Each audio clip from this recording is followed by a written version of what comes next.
નાશ કરવા માટે ગુરુદેવ આપનું આ જ્ઞાન કરોડો સૂર્ય સમાન છે, એક સૂર્ય સમાન નહીં. એવા હે સુતજી મહારાજ, તમે અમને કથાનો સાર સંભળાવો. જો કથા નથી સાંભળવી, કથાનો સાર સાંભળવો છે. અમારી છે ને પોતાની સાંદીપનીમાં જે છોકરાઓ તૈયાર થયા, અમારી કથાની પદ્ધતિ એ છે કે બને ત્યાં સુધી કથાના સાથે સાથે કથાના સાર ઉપર ધ્યાન આપવામાં આવે. કથાનો સાર મતલબ કથાની અંદરથી શું જાણવાનું છે.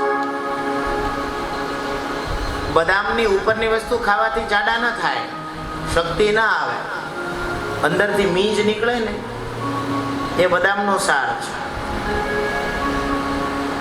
1 લીટર દૂધ પીવાથી જેટલી શક્તિ ના આવે, 2 ચમચી ઘી ચોપડીને રોટલીમાં ખાઈ લઈએ, શક્તિ આવે.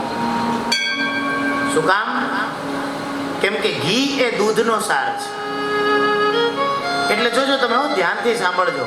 અહીંયા શૌનકજી મહારાજે સૂતજી મહારાજને કથાનો સાર પૂછ્યો છે અને એના સારના રૂપમાં સૂતજી મહારાજે શ્રીમદ ભાગવતનું શ્રવણ કરાવ્યું છે.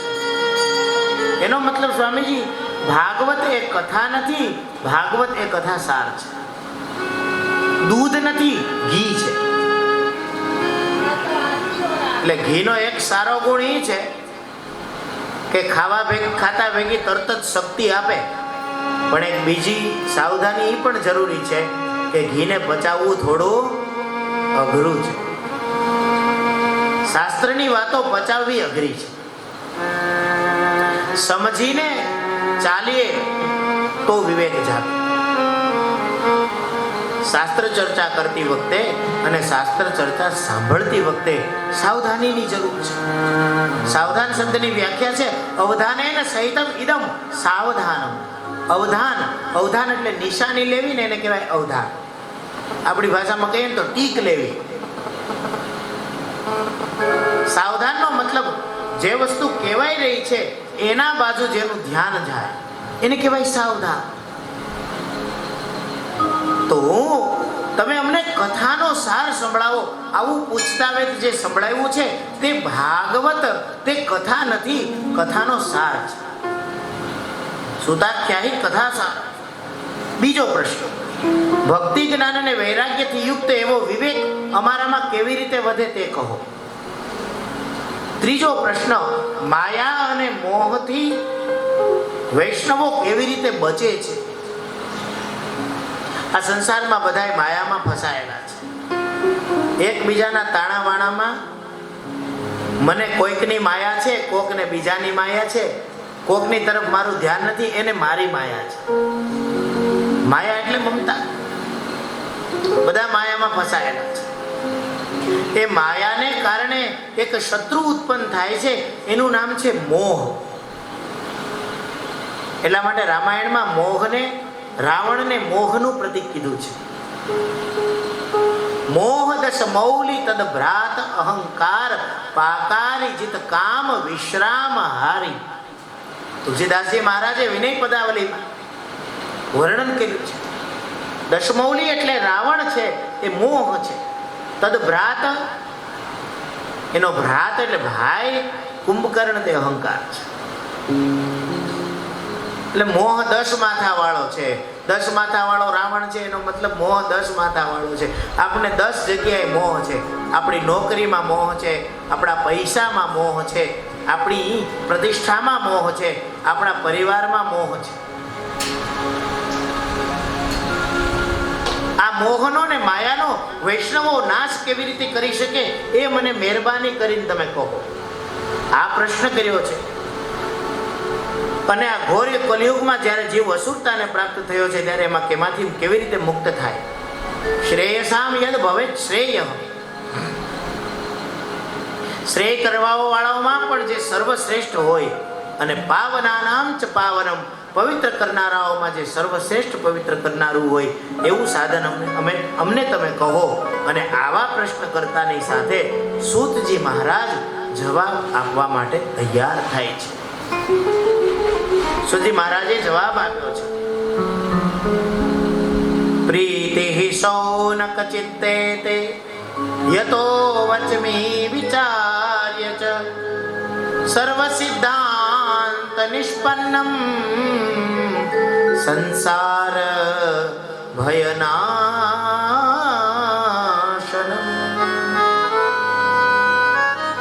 તારા હૃદયમાં પ્રીતિ છે એટલે સર્વ સિદ્ધાંતને સિદ્ધ કરનારું અને ભયને નાશ કરનારું એવું સાધન એટલે કે શ્રીમદ ભાગવત. શ્રીમદ ભાગવતની મહિમા એટલે ભાગવત. એવું તને સંભળાવું છું. ભક્તિના પ્રવાહને વધારનારું છે અને કૃષ્ણના સંતોષને. જો અહીંયા આ શબ્દ મને બહુ ગમે છે. કૃષ્ણ સંતોષ હેતુકમ.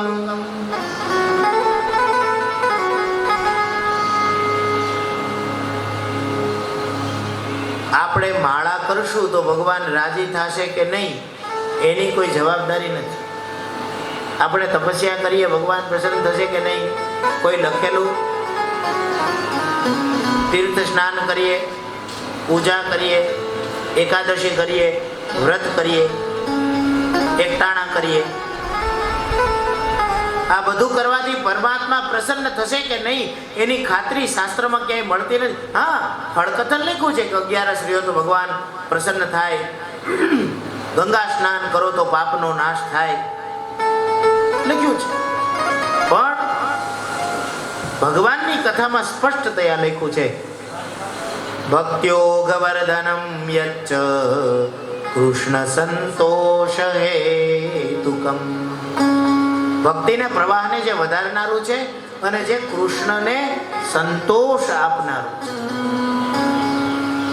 એટલે સાંભળો, સાવધાનીપૂર્વક સાંભળો. તમે સાંભળો છો ને એનાથી ભગવાન 110% પ્રસન્ન થશે એનું પ્રમાણ અહીંયા શાસ્ત્રમાં અત્યારથી લખી દેવામાં આવ્યું છે.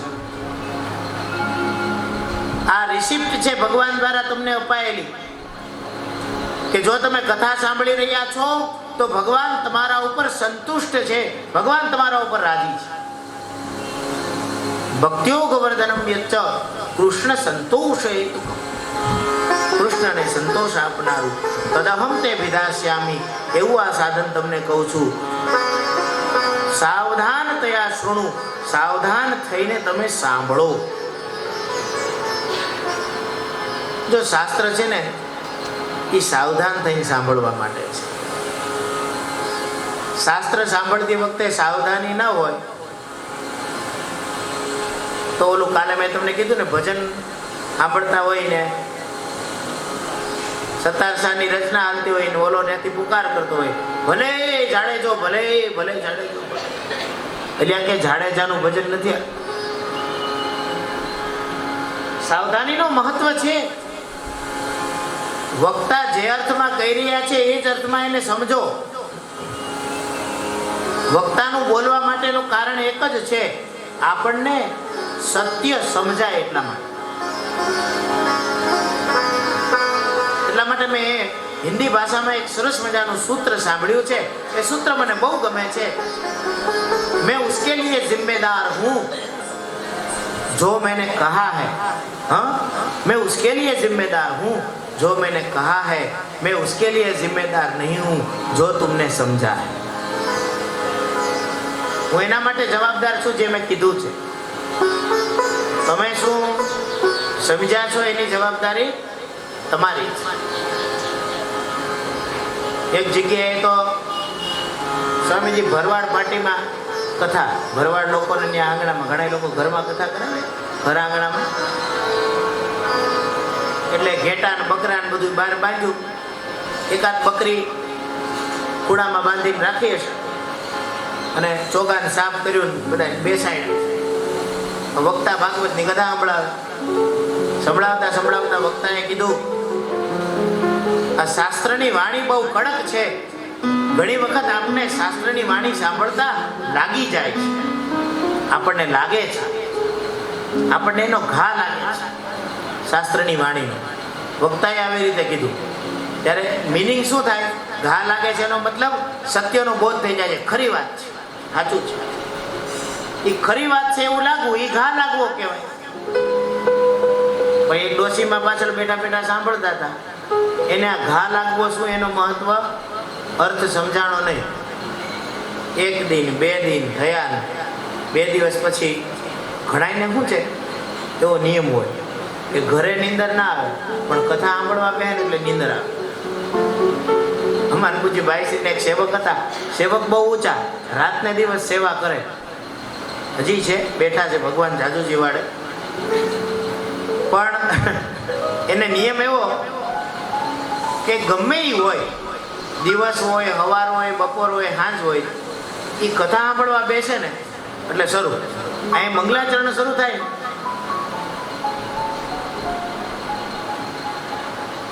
ઘણા લોકો કથા સાંભળતા સાંભળતા હોઈ જાય, પાછળ બેઠા બેઠા હોય તો વાંધો નથી. અહીં પહેલી લાઈનમાં ઘણા બેઠા હોય. અહીંયા તો સારું છે, તમે બધા જાગીને બધા સાંભળો છો. એક જગ્યાએ તો પ્રવચન ચાલતું હતું, બધા હુઈ ગયા, લિટરલી હુઈ ગયા. એકાદ જણો કોઈ જાગતો હતો. પછી પ્રવચન કરનારે કીધું કે ભાઈ હું તમારા માટે પ્રવચન કરી રહ્યો છું, તમે સુઈ ક્યાં ગયા છો? તો એક જાગતો હતો ને એને કીધું કે નહીં નહીં, અમે ભલે હુઈ ગયા હોય, તમારી વાણીમાં અમને પૂરેપૂરો ભરોસો છે, અમને વિશ્વાસ છે, તમે ખોટું નહીં બોલો, તમે ચાલુ રાખો. વક્તાને કીધું તમે ચાલુ રાખો, કે અમે ભલે સુઈ ગયા હોય, અમારા સુવા ઉપર ધ્યાન ના દો, તમે ચાલુ રાખો. એટલે એટલા માટે વક્તા નથી કથન કરતા. એક વિદ્યાર્થી તો ક્લાસમાં અડધી કલાક મોડો પહોંચ્યો, દરરોજ મોડો આવે. સાહેબે કીધું કે આવી જાય તું અડધી કલાક મોડો આવ્યો છે. 4-5 દિવસ સાહેબે સૂચના દીધી ને, 6થે દિવસે ઓલો બોલ્યો કે સાહેબ મારી વાટમાં ન રહેવું, મારું કાંઈ નક્કી ન હોય, હું ભલે મોડો પડું, તમારે ચાલુ કરી દેવું. એ સાહેબ કે તું કાંઈ મારો હાડું ભાઈ છો તે હું તારી વાટ જોઈને બેઠો છું? અલ્યા હું તને ખીજાઈ રહ્યો છું કે તું ક્લાસમાં જ પાછો અડધી કલાક મોડો છે. તો ઓલો કે સાહેબ તમારે એવું ખોટું મહત્વાકાંક્ષા ન રાખવી, તમારો ટાઈમ થાય તમારે ચાલુ કરી દે, હું મારી રીતે આવી જઈશ.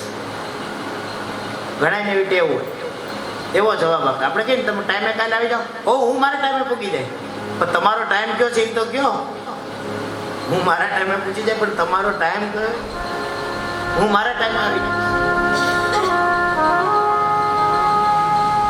એટલે ડોશીમાં એ સમજ્યું કંઈક બીજું, અને એ ડોશીમાને પાછી ઊંઘ આવે.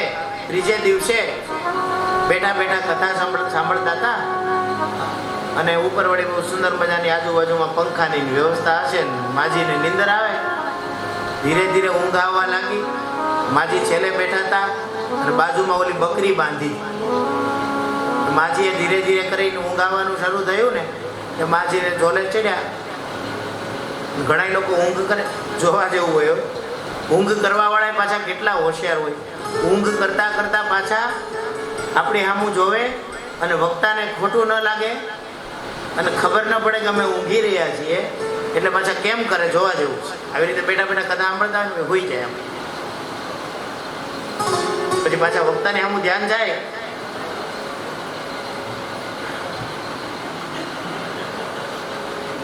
એમ કરે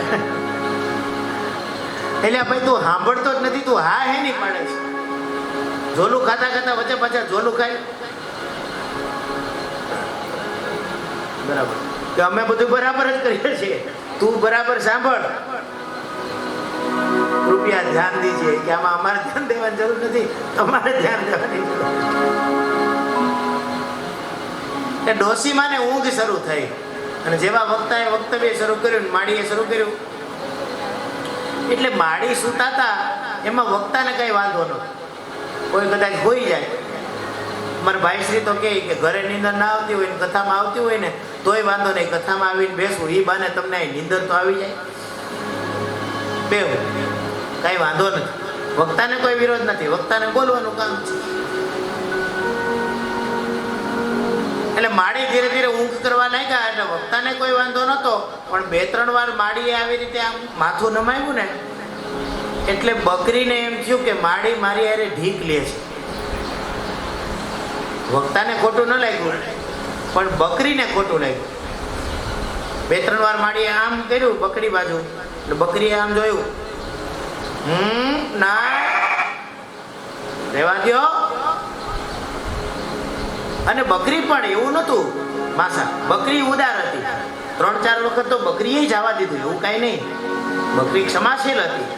2-3 વાર માજી આમ કર્યું, બકરી આમ જો, બસ ધીસ ઇઝ લાસ્ટ ટાઈમ, હવે ઇનફ ઇઝ ઇનફ, હવે બહુ થાય છે.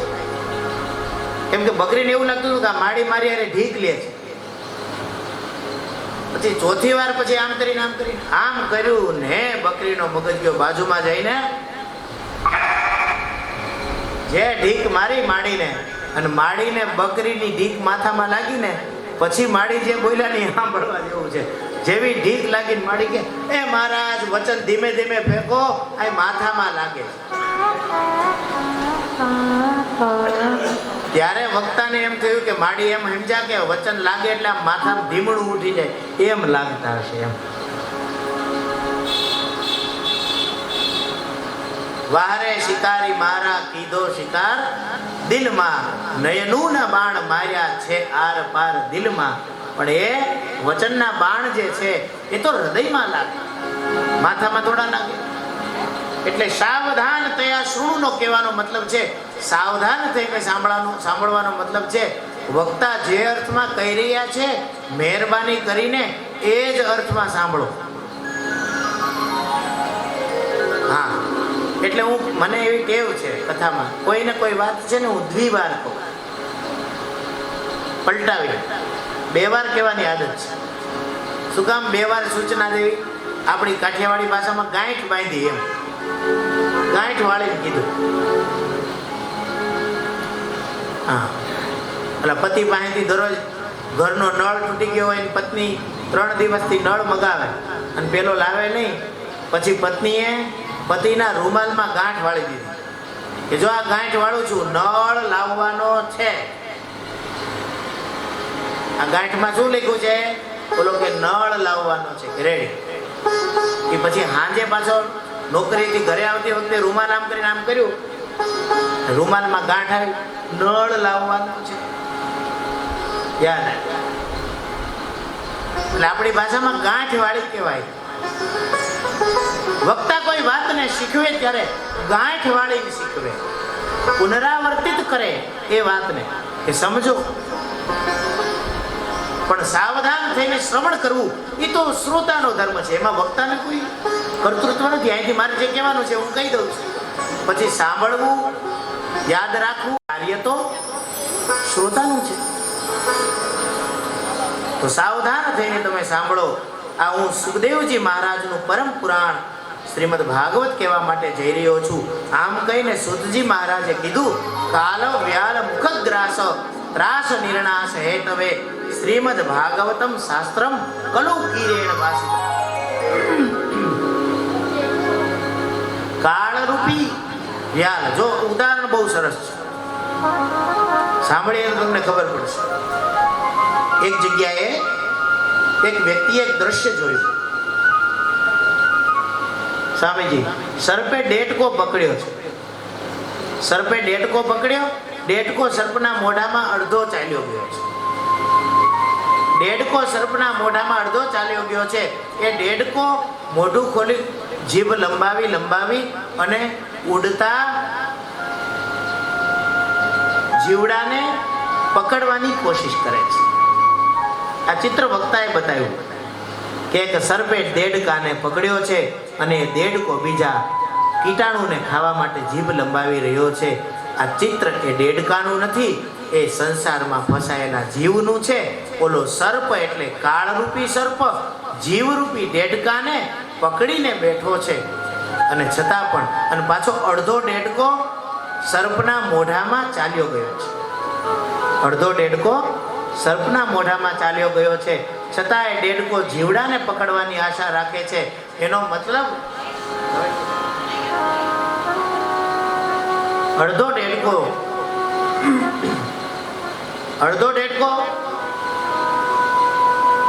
સર્પના મોઢામાં ચાલ્યો ગયો છે. એનો કહેવાનો મતલબ છે આપણી અડધી આયુષ્ય વહી ગઈ છે. ઉદાહરણ તરીકે મારી આયુષ્ય અત્યારે 40-42 વર્ષની થઈ છે. માણસ 60-70 વર્ષ હવે જીવે છે, વધીને 75-80 વર્ષ જીવે છે. હું કદાચ 75-80 વર્ષનો અંદાજ લગાડું પૂર્ણ આયુષ્ય, તોય મારી અડધી આયુષ્યથી અત્યારે ચાલી ગઈ છે ને. બીજાનું ઉદાહરણ ના આપું, હું મારું જ ઉદાહરણ આપું. મારા જીવનનો અડધો સમય ચાલ્યો ગયો છે, હવે અડધો સમય વધ્યો છે. અધ્યાત્મની પ્રગતિ માટે મારે શું કરવાનું છે એ મારે વિચાર કરવાનો. અડધો ડેડકો સર્પના મોઢામાં ચાલ્યો ગયો છે, એનો મતલબ છે જીવની અડધી આયુષ્ય ભોગવતા ભોગવતા કાળના મોઢામાં ચાલી ગઈ છે. હવે જીવડાને પકડવા માટે ડેડકો વલખા મારે છે, એનો મતલબ છે હજી માણસને એવી ઈચ્છા છે. ભટકાતી રહેતી હૈ તૃષ્ણા ये जीवन की, फिर भी हसरत बाकी हद है पागलपन की. भटकाती रहती है तृष्णा ये जीवन की, फिर भी हसरत बाकी. માણસને એષણા પૂરી થતી નથી. કોઈ માણસને કહ્યો ને ઘણું જીવી લીધું નહીં, તો કે ના ના હજી છોકરા મોટા થાય ને, છોકરા મોટા થાય કે હવે હવે મૃત્યુ આવે તો વાંધો નહીં, છોકરા મોટા થઈ ગયા. કે નહીં નહીં, છોકરા પરણી જાય ને લગ્ન થઈ જાય. છોકરા પરણી જાય કે હવે તો મૃત્યુ આવે તો વાંધો નથી ને. કે નહીં, છોકરાને ઘેરે છોકરા આવે ને રમાડીને જાવ ને. દીકરાની ઘેરે દીકરા આવે, દીકરાની ઘેરે દીકરી આવે. છોકરાઓને રમાડે, રમાડતા રમાડતા પૂછીએ કે હવે તો છોકરાય થઈ ગયા, છોકરાની ઘેરે છોકરા થઈ ગયા, હવે મૃત્યુ આવે તો વાંધો નહીં. તો બસ આ મોટા થઈ જાય. આપણને ખબર જ છે એ મોટા થઈ જાય કે હવે છોકરાના લગ્ન જોઈને જવું. એટલે ઘણી વાર માડી છોકરાના લગ્ન જોઈને જાય ને એટલે ખરેખર આવે એમ કે તો ભાગ્યશાળી થઈ ગયા ને. હે, દીકરાના લગ્ન જોઈને જાય. દીકરાના લગ્ન તો જોવે પણ એના દીકરાના લગ્ન જોઈને જાય એટલે પછી તો પૂર્ણ આયુષ્ય કહેવાય.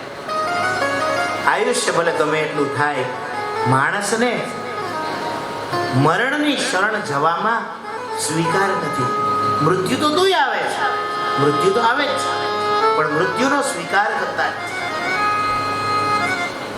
એટલે એ મોહમાંથી મુક્ત કરવા માટે કે મૃત્યુને માગવા માટે નહીં, ધ્યાનથી સાંભળજો.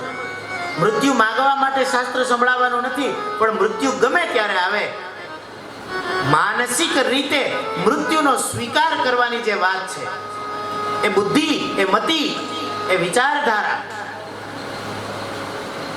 એ પ્રગટાવવા માટે આ કથા છે. કાલ વ્યાલ મુખ ગ્રાસ ત્રાસ વિનાશ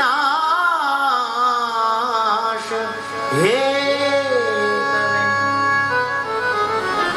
શ્રીમદ ભાગવતં શાસ્ત્ર કલૌ કિરેણ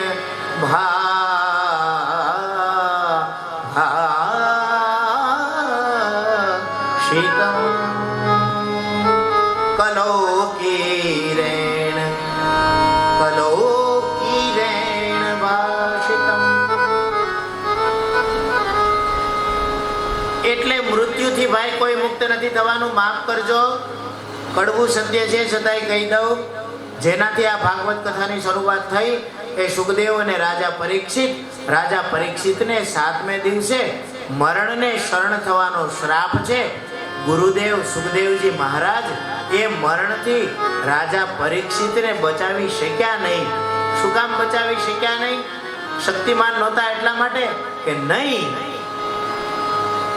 સંસારમાં મૃત્યુથી બચવાની જરૂર નથી.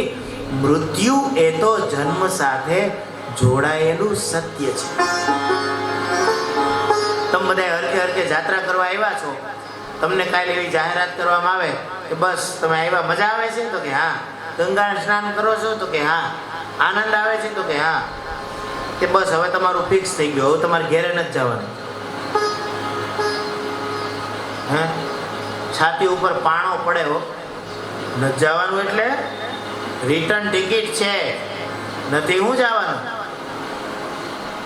13 તારીખે ઓનલાઈન હાજરી પુરાવાની છે 10:30 AM. સાઈન કરવાની છે.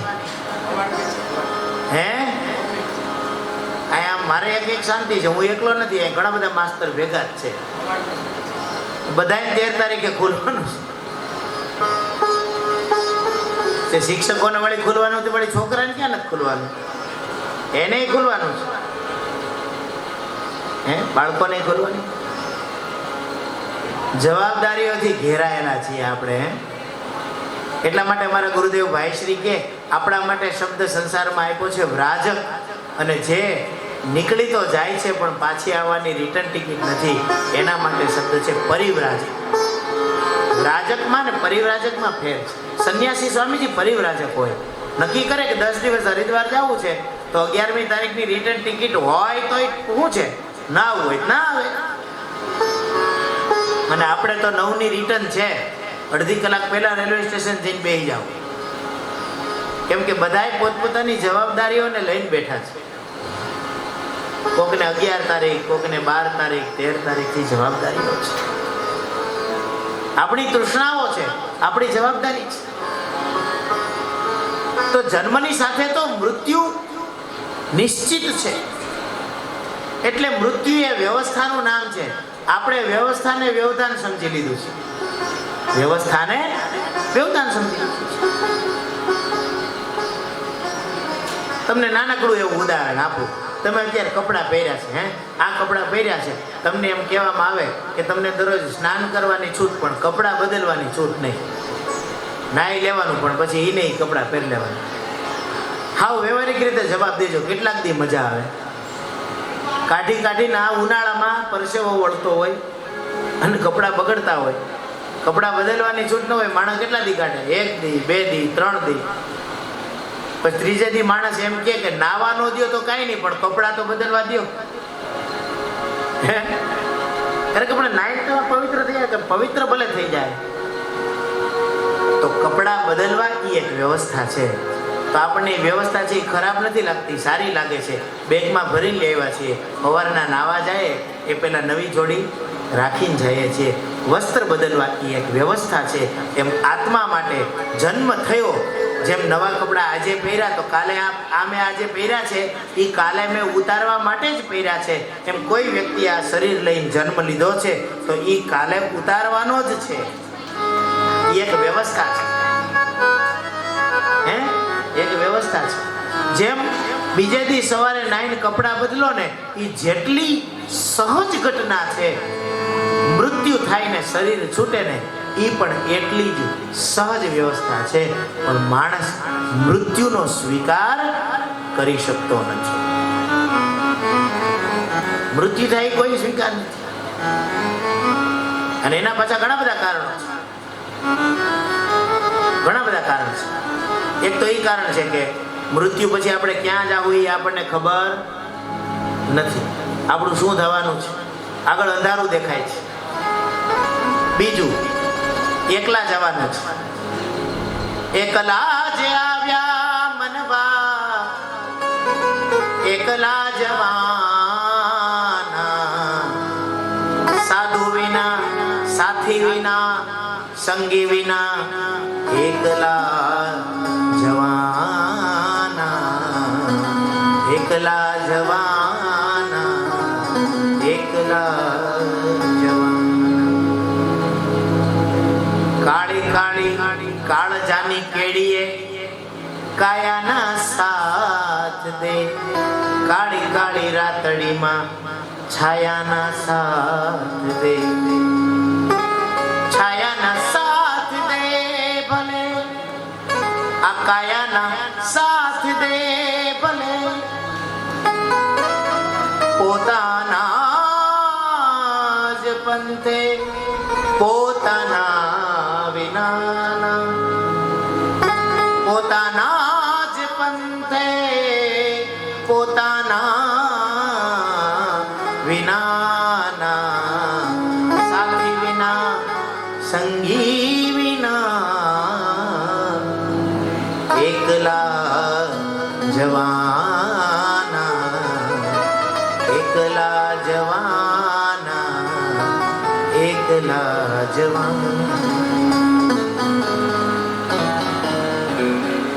એક મોટી સ્ટીમરમાં 500 જણા જાત્રા કરતા હતા એક આયરે.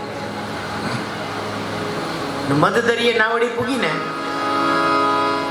અને ચારે બાજુ જેમ જેસલ જાડેજો મધદરિયે પૂગ્યો અને ચારે બાજુ તોફાન ઉપડ્યું ને, અને પછી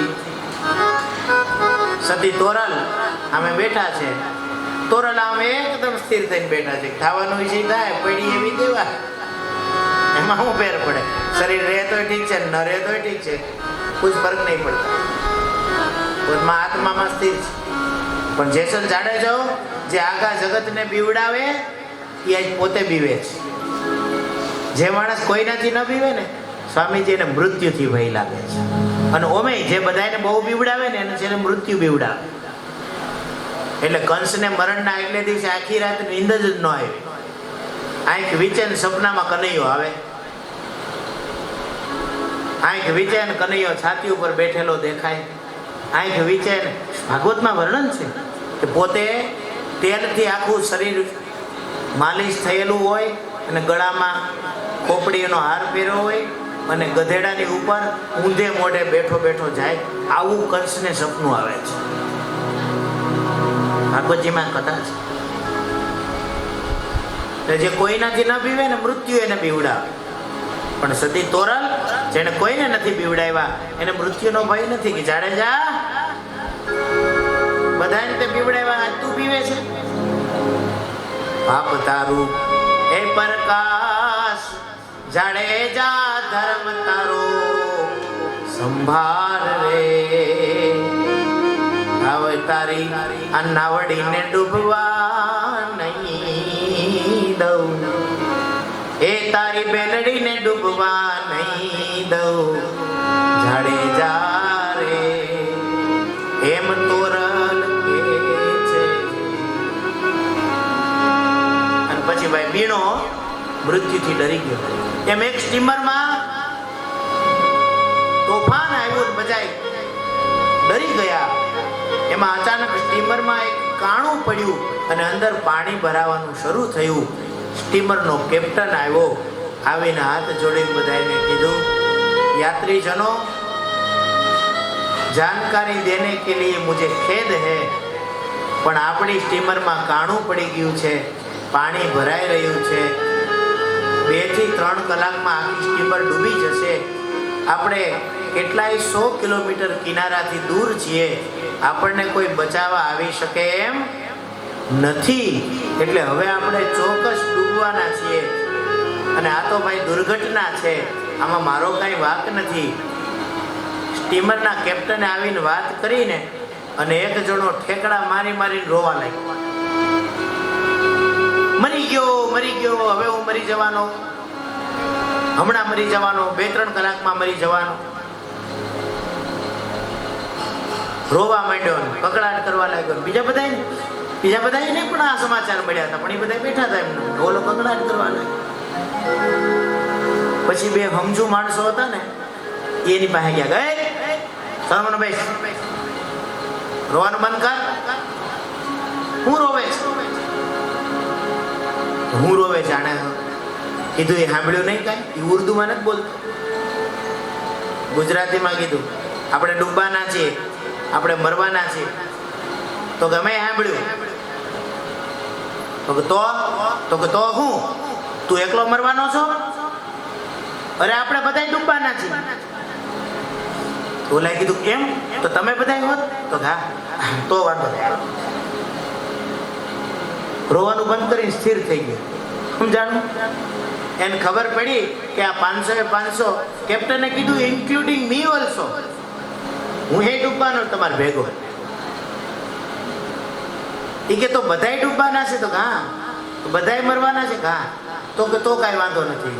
એનો મતલબ માણસ સ્વાર્થી કેટલો છે, એકલા મરવાથી ડર લાગે છે.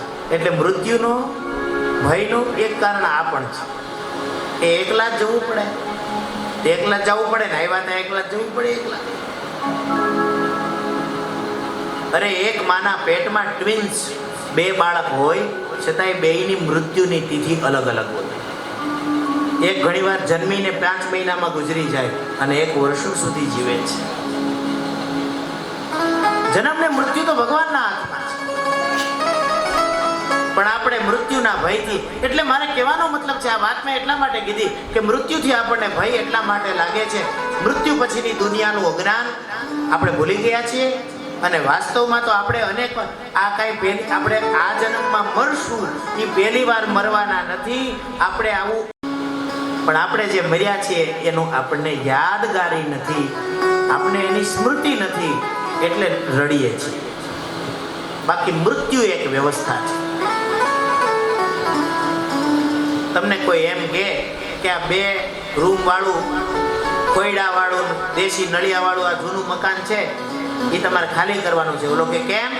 તો કે એટલા માટે કે 2 માળનો નવો બંગલો તમને આપવાનો છે. હે, હા, હાલ્યો, ઉપાડો. નવો બંગલો આપવાના છો? હા, સામે ઓલો બંગલો દેખાય છે, એ તમારો. આ ઘર છોડવાનું છે. તરત તૈયાર થઈ જાય કે હાલ્યો, આ ચાવી અને સરસામાન પડ્યો ને એ તમે રાખો. જો મને નવું મકાન મળવાનું હોય તો મૃત્યુ પણ એ જ અવસ્થા છે. જ્યારે એક શરીર છોડો છો ત્યારે ઉપર છે ને જગ્યા નથી, બીજું શરીર ધારણ કરવું જ પડે છે. મૃત્યુ એટલે શરીર બદલવાની પ્રક્રિયાનું બીજું નામ. પણ આપણે મૃત્યુનો સ્વીકાર સહજતાથી કરી શકતા. એટલા માટે સાધુ સંન્યાસીનું જો શરીર શાંત થાય ને તોય ઢોલ ને મંજીરા વગાડતા ગાઓ બધાય શ્રી રામ જય રામ જય જય રામ. બાપુના ભંડારામાં ચકાચક હાચા ઘીના લાડવાની ચોક્યું બનાવે, ખાઓ જમો, અને બોલાવીને હમ દઈ જમાડે, ખાઓ.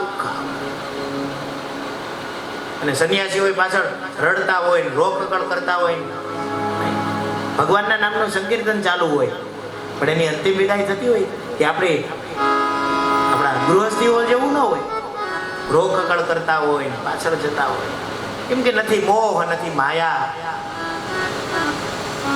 સંન્યાસી એટલે આ શરીર એક દિવસે છૂટશે અને એ છૂટશે એનાથી મને કોઈ વાંધો નથી, આનો સ્વીકાર કરેલો માણસ એટલે સંન્યાસી, જે પોતાના મૃત્યુને સ્વીકાર કરીને બેઠો છે. અરે મહાપુરુષો તો કહે છે જે જીવતા જી મરી ગયો એ સંન્યાસી,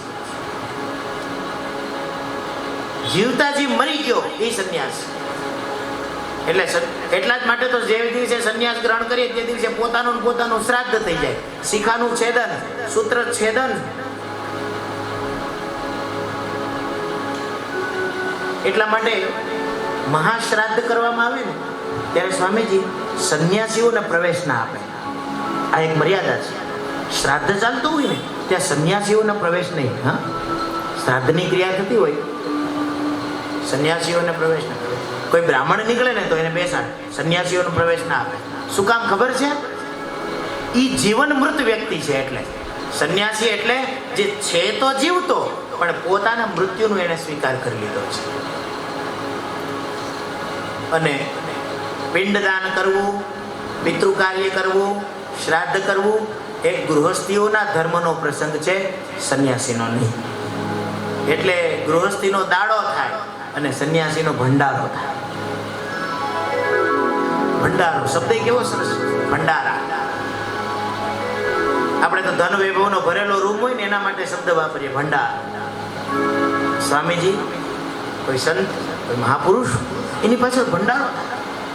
રાજી ખુશીથી બમણે, રાજી ખુશીથી મુક્ત થઈ ગયો, છૂટી ગયો. મૃત્યુનો પ્રેમથી સ્વીકાર. આ વાત મેં એટલા માટે તમને કીધી કે શ્રીમદ ભાગવત શાસ્ત્ર આવી રીતે તમારા મનમાં રહેલા મરણના ભયને મારી નાખે છે. મરણના ભયને મારવો હોય ને તો ભાગવત સાંભળવું. શું કામ એને? કેમ કે સુખદેવજી મહારાજે પણ રાજા પરીક્ષિતના મરણના ભયને પહેલે જ દિવસે મારી નાખ્યો કે રાજા, ભાગવતના કથનનું શ્રવણ કરવાનું તું ચાલુ કર, તે પહેલા હું તને ટર્મ્સ એન્ડ કન્ડિશન સંભળાવી દઉં કે હું અહીંયા તારા મૃત્યુને મારવા માટે આવ્યો નથી. એટલા માટે કેમ કે તારું મૃત્યુ ઓલરેડી પહેલેથી સંભવ જ નથી.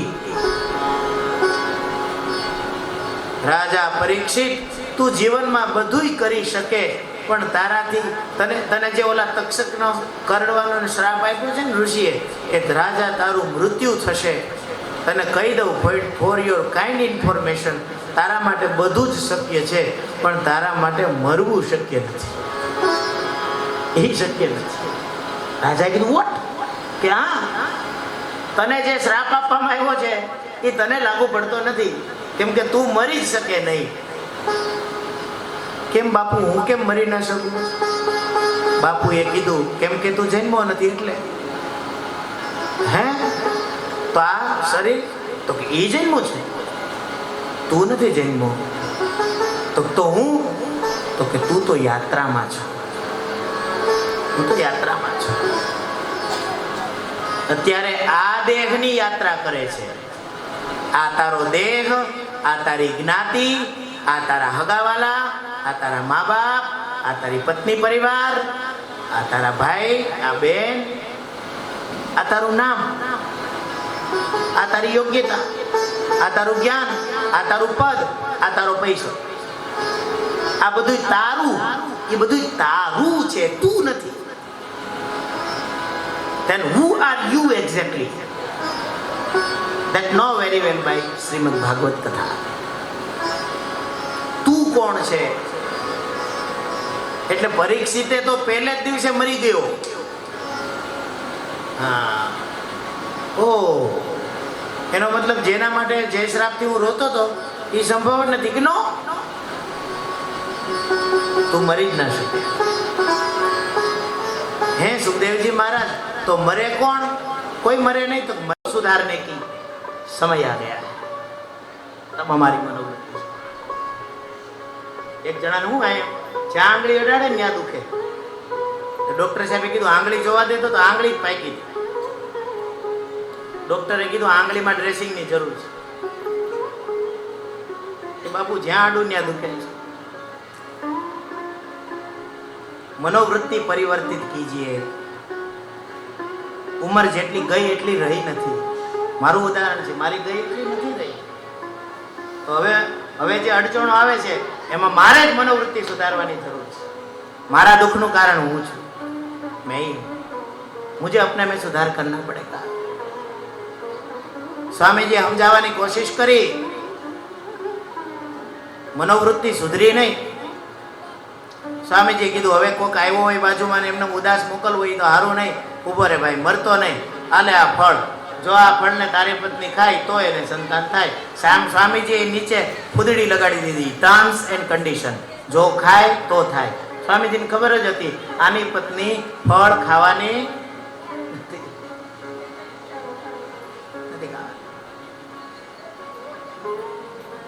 મોકલી દીધો. સ્વામીજીને સંતોષ થયો, કમસે કમ મારી સામે મર્યો તો નહીં. मैं देखूं और कोई ब्राह्मण मर जाए, ये मेरे लिए अच्छा नहीं है, मुझे दर्द होगा. વિદાય થયો, ઘરે ગયો. કથા બહુ પ્રસિદ્ધ છે, આપણે જાણીએ છીએ. સમય થઈ ચૂક્યો છે. પછી તો ધીમે ધીમે સમય વીતતા એ પત્નીને ફળ આપ્યું છે. પત્નીએ ફળ ખાધું નહીં. એની બેનની હારે પરામર્શ કર્યો. બેનના છોકરાને પોતાનો છોકરો કરીને સમાજમાં બતાવ્યો. નામ પડ્યું એનું ધુંધુકારી. ફળ ખવડાવ્યું ગાયને. ગાયના પેટે જન્મ થયો. એક પુત્રનો નામ પડ્યું એનું ગોકર્ણ. ગોકર્ણ અને ધુંધુકારી મોટા થયા. ગાયના પેટે જન્મ્યો તે જ્ઞાની થયો અને ધુંધુકારી મહાન ખલ થયો. કેમ કે એ તો આત્મદેવનો દીકરો હતો જ નહીં, એની પાટલા સાસુનો કે સાળીનો જે કયો તે એનું સંતાન હતો. એ મહાન ખળ થયો અને એણે આના આખા કુટુંબને ભંભેરાળી નાખ્યા. પછી તો આત્મદેવ, ધુંધુલીની કથા બહુ પ્રસિદ્ધ છે. આત્મદેવ દુઃખને કારણે, એના પુત્ર ગોકર્ણના જ્ઞાન ઉપદેશને કારણે એને સદબુદ્ધિ આવી. એ દસમ સ્કંદનો પાઠ કરતા કરતા પોતાની મુક્તિ કરે છે. તીર્થયાત્રાનું સેવન કરે છે. ધુંધુકારી આત્મદેવ, ગોકર્ણ મહારાજ પોતે તપસ્યા કરવા માટે જંગલમાં ચાલ્યા ગયા છે, તીર્થયાત્રામાં. હવે ધુંધુકારીને એની માં બંને ઘરે રહે છે. સમય વીતતા વીતતા ધુંધુલીને પણ ખબર પડી કે આ ધુંધુકારી દુઃખનું કારણ છે. પોતે એકવાર કૂવામાં પડીને આત્મહત્યા કરે છે. ધુંધુકારી એકલો વધે છે. વેશ્યાઓની સાથે રહેવા લાગ્યો છે. એકવાર મોટા રાજ્યમાં ચોરી કરવાથી પાછળ સૈનિકો આવ્યા છે અને એ સૈનિકોની બીકથી વેશ્યાઓએ પોતે જ ધુંધુકારીને મારી નાખી ઘરમાં દાટી ધન લઈને ચાલ્યો જાય છે. આવી રીતે મૃત્યુ થાય એની સદગતિ કેવી રીતે થાય? એટલે પછી અનેક તીર્થોમાં સમાચાર મળ્યા પછી ગોકર્ણજીએ શ્રાદ્ધ કર્યું, છતાં એ આત્માની મુક્તિ ન થઈ. એટલે ગોકર્ણ મહારાજે ગામમાં આવીને સમાચાર પૂછ્યા, પોતાને ઘરે ગયા, રાતના પ્રેતના રૂપમાં ધુંધુકારીને જોયો, મુક્તિનો ઉપાય મનમાં વિચારે સવારના સૂર્યનારાયણને પ્રશ્ન કર્યો. સૂર્યનારાયણે કીધું, શ્રીમદ ભાગવતાન મુક્તિ સપ્તાહમ વાચનમ કુરુ, સપ્તાહનું વાચન કરાવો. શ્રીમદ ભાગવત જ્ઞાન યજ્ઞનો પ્રારંભ થયો છે. શ્રીમદ ભાગવત જ્ઞાન યજ્ઞ શરૂઆત થઈ છે. 7 દિવસની કથા. એક વાંસ, અત્યારે આપણે વાંસ પૂજામાં રાખીએ છીએ, ઈ લોકોપચાર છે. સામાન્ય રીતે એ સમયે વાહણાનો મંડપ બનાવવામાં આવતો અને વાંસળો અંદરથી પોલો હોય. એ પ્રેત છે ને એની ગતિ એવી હોય કે એ વાત રૂપમાં હોય, એટલે ક્યાંય બિચારો સ્થિર ન રહી શકે. એટલે વાંસળાની અંદર ઘૂસ્યો, પણ જેમ જેમ ઉદ્ધાર થતો ગયો એમ એમ એક એક ગ્રંથિનું ભેદન થતું ગયું. ગ્રંથિ એટલે ગાંઠ, ખરેખર એ વાહણાની ગાંઠ નથી, એ ધુંધુકારીના પોતાની આત્માની અંદર જે ગાંઠો બંધાઈ ગઈ હતી ને, અલગ અલગ પ્રકારની 7, એ 7 ગ્રંથિઓ છૂટી છે અને ધુંધુકારી મુક્ત થયો છે. 7મે દિવસે દેવના રૂપમાં સામે પ્રગટ થયો. ગોકર્ણ જોઈને રાજી થઈ ગયા, કોણ છે કે હું તમારો ભાઈ છું. ગોકર્ણે કીધું, તું પ્રેતના રૂપમાં આવ્યો ત્યારે પણ હું તને ઓળખી શક્યો નહીં, અને આજે દેવના રૂપમાં આવ્યો ત્યારે પણ હું તને ઓળખી શક્યો નહીં. ધન્ય ભાગવતી વાર્તા પ્રેત પીડા વિનાશિની. ભાગવતી વાર્તા ધન્ય છે, પ્રેતની પીડાને વિનાશ કરે છે. સપ્તાહ જ્ઞાન યજ્ઞ ધન્ય છે. આવી રીતે ધન્યવાદ કર્યો. ગોકર્ણ મહારાજની કૃપાથી ધુંધુકારી સ્વર્ગલોકમાં, વૈકુંઠ લોકમાં જતો હતો. ઉપરથી વિમાન લઈને આવેલા હરિદાસોના કહેવાથી, એની સાથે થયેલા સત્સંગને કારણે પુનઃ એ જ ગામમાં ધુંધુકારીના આગ્રહથી પણ ગોકર્ણ મહારાજે ગામવાળા લોકો માટે પુનઃ કથા કરી અને એનાથી સમસ્ત ગ્રામજનોના ઉદ્ધાર થયો. આવી સુંદર મજાની કથા છે. પછી તો આ બધી કથા મહાત્મ્યની કહી સનત કુમારોએ પણ નારદજીને અહીંયા ગંગાજીના કિનારે 12 સ્કંદની કથા સંભળાવી અને ત્યાં પણ પૂર્ણાહુતિ કરી. ત્યારે પૂર્ણાહુતિને દિવસે ઉદ્ધવ અને કુબેર ને યમ ને વરુણ ને સૂર્ય ને ચંદ્ર ને બધા ભગવાનના ભક્તો અને સુખદેવજી મહારાજ બધા આવ્યા છે. ભગવાન પોતે ત્યાં નૃત્ય કરવા લાગ્યા છે. ભાગવતજીનો દિવ્ય મહિમા ગવાણો છે. સુખદેવજી મહારાજને પ્રવચન કરવા માટે 2 મિનિટ આપી છે. સુખદેવજી મહારાજ ઊભા થયા, કહ્યું, શ્રીમદ ભાગવત એવું મહાન શાસ્ત્ર છે, આનું કાયદેસર રીતે જે શ્રવણ કરે ને એને જે ઈચ્છિત ફળ હોય ને શ્રદ્ધા અનુસાર ભાગવત ભગવાન આપે છે. આવો ભાગવતજીનો મહિમા સંભળાવી અને ધુંધુકારીની મુક્તિ બતાવી છે. ઈશ્વર કરે ભગવાનને પ્રાર્થના.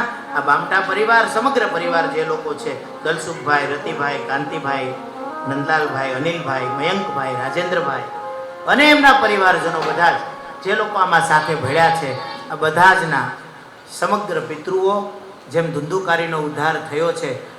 અને મને એક શ્રદ્ધા છે કે ધુંધુકારીએ જેવા કામ કર્યા છે ને, માસા આપણા વડીલોએ આવા કામ ન કર્યા હોય.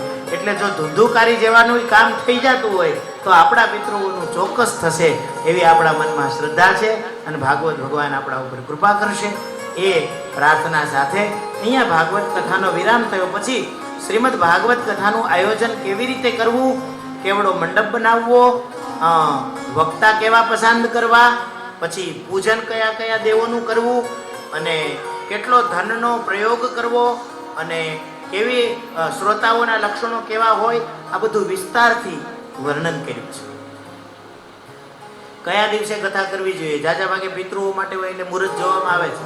બાકી અહીંયા લખ્યું છે દિનાનામ નિયમો નાસ્તિ સર્વથા શ્રવણમ મતમ. દિવસોનો નિયમ નથી, સર્વથા ભાગવતજીનું શ્રવણ કરવું જોઈએ. આવા દિવ્ય નિયમોનું વર્ણન કરી અને છેલ્લે ભગવાનને ઉપસ્થિત કર્યા છે.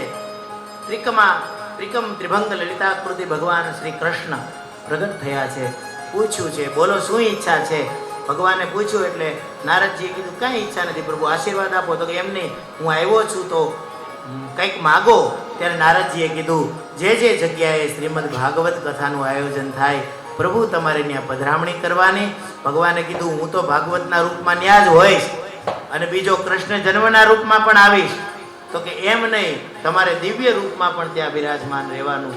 એટલે ભગવાને કૃપા કરીને આશીર્વાદ આપ્યા છે. તો આપણે પણ આયોજન કર્યું છે. એટલે કોઈને કોઈ રૂપમાં ભગવાન પધારશે. બસ આપણે બેઠા બેઠા નામનું સ્મરણ ચાલુ રાખવાનું. તે કૃષ્ણ આવે તો આપણા ઉપર પ્રસન્ન થાય એ ભાવના સાથે આવો. મહાત્મ્યની પૂર્ણાહુતિ અહીંયા કરી છે. શ્રીમદ ભાગવતનું પ્રારંભ થયો છે. પ્રથમ સ્કંદનો પહેલો અધ્યાય અને એનો પહેલો શ્લોક છે, એનું ગાયન કરી અને પછી આ સત્રને આપણે વિરામ તરફ લઈ જઈએ. જન્માદ્યસ્ય યતોન્વયાદિતરત ચારથેષ્વવિઘ્નઃ સ્વરાટ તેને બ્રહ્મરુદાય આદિકવયે મુહ્યન્તિ યત્સૂરયઃ તેજો વારિમૃદામ યથા વિનિમયો यत्र त्रिसर्गो मृषा धाम्ना स्वेन सदा निरस्तकुहकं सत्यं परम धीमहि.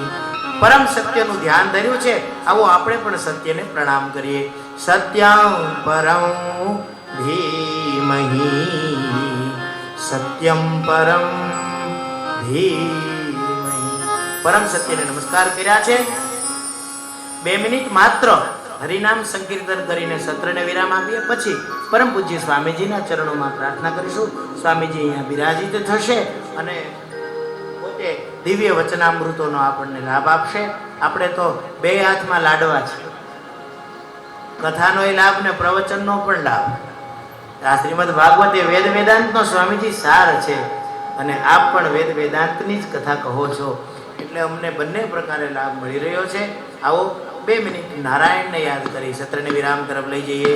શ્રીમન નારાયણ નારાયણ નારાયણ શ્રીમન નારાયણ નારાયણ નારાયણ શ્રીમન નારાયણ નારાયણ નારાયણ શ્રીમન નારાયણ નારાયણ નારાયણ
बालकृष्ण भगवान की जय, भागवत भगवान की जय, श्री राधा रमण बिहारी भगवान की जय, गंगा मैया की जय, स्वामी नारायण भगवान की जय, सिद्धेश्वर महादेव, कुलदेवी मात की जय, सद्गुरु भगवान की जय. ओम नमः पार्वती पतये हर हर महादेव हर. जय जय श्री राधे, जय जय श्री राधे, जय जय श्री राधे, जय जय श्री राधे, जय जय श्री राधे. बोल श्री वृंदावन बिहारी लाल की जय. પૂજ્ય સ્વામીજીના ચરણોમાં પ્રાર્થના કરીએ. સ્વામીજી અહીંયા પધારે અને દિવ્ય વચનામૃતોનો આપણને લાભ આપે.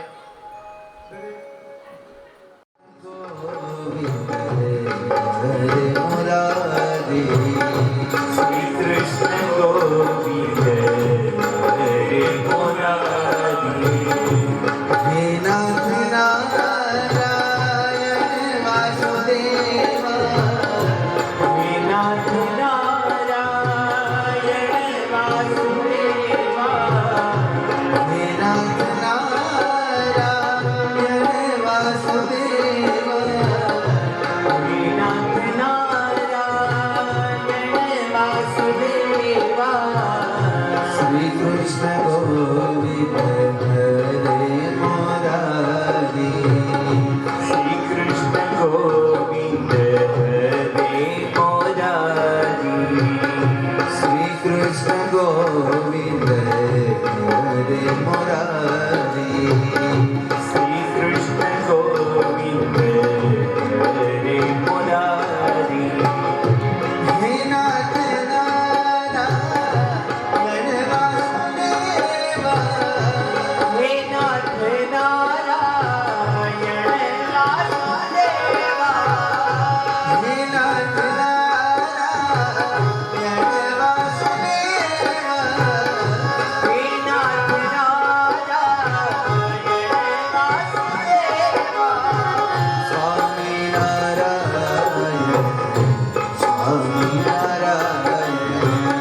કૃષ્ણ કનૈયા લાલ કી જય.